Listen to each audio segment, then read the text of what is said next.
If I fold it once, twice, thrice, what would be the thickness of this paper if I fold it 50 times?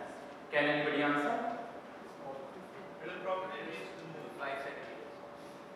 You'll be amazed that our minds work on arithmetic progression and we often forget geometric progression.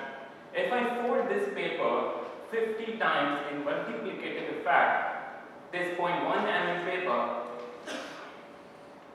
this would reach up to 18 miles. Now you won't believe me. Obviously, I have to prove it with some points. Number one example.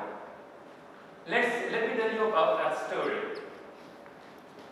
There was a king who asked a mathematician, "What wish I should grant you?"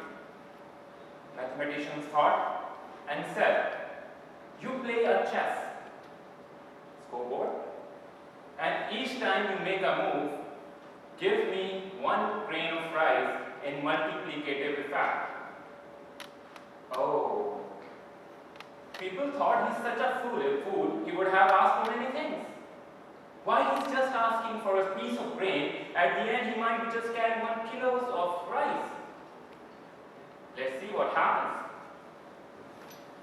That king took his steps. 1 grain, 2 grains, 4 grains, 16 grains. And as soon as those grains gathered, it formed a bag. That was a tipping point. When that bag was formed, now that grains won't be cumulated. They won't be collected. Now bags will be counted.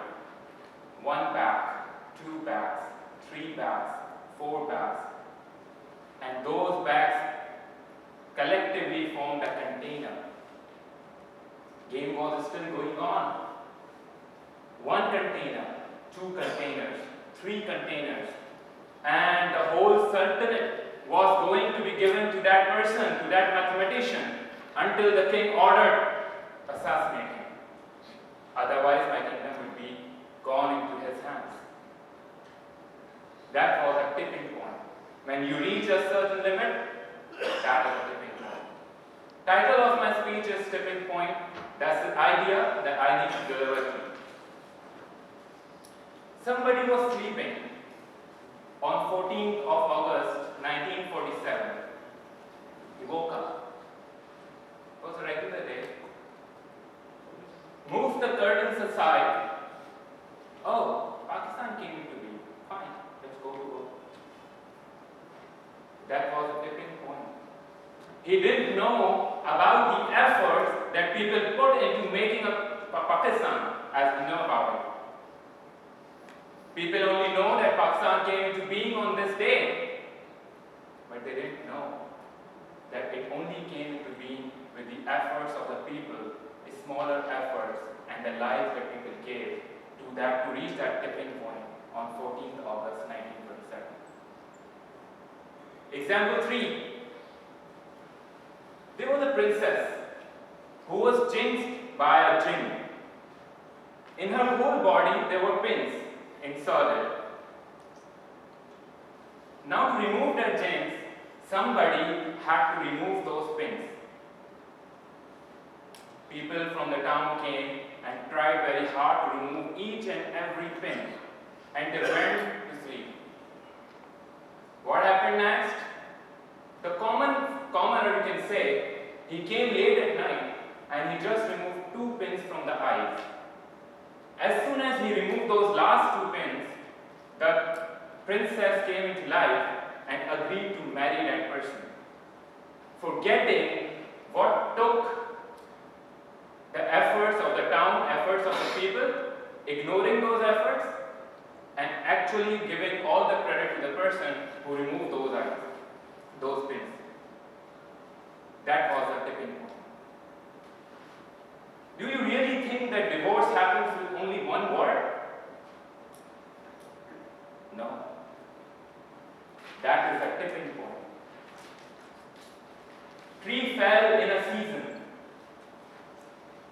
People would say that it was a rough season that tree fell. No. was something inside that tree that made it weaken to fell in this sea. That was a tipping point. This concept of tipping point was given by some person, Macquil Bradley. He wrote a book on this. And it is based, Salman Khan's movie, if you remember, where he says that don't say thank you to me. Instead, help 3 other people. One person who he helped, he won't say thank you, and he'll help other 3. Those other 3 will help other 3, and the effect will be multiplicative. You can't ignore that effect. That is very drastic. You can take it positively and negatively. Either it will take you to the heights or it will make you to fall on the ground. But the effect is multiplicative. To conclude my speech, the smaller deeds we do for people, the smaller steps we take in our life, they are very, very important. We can't ignore their effect. They will take us to the level that we always admire to be. Whether it's a qualification, whether it's our dream, whether it's our goals. Thank you.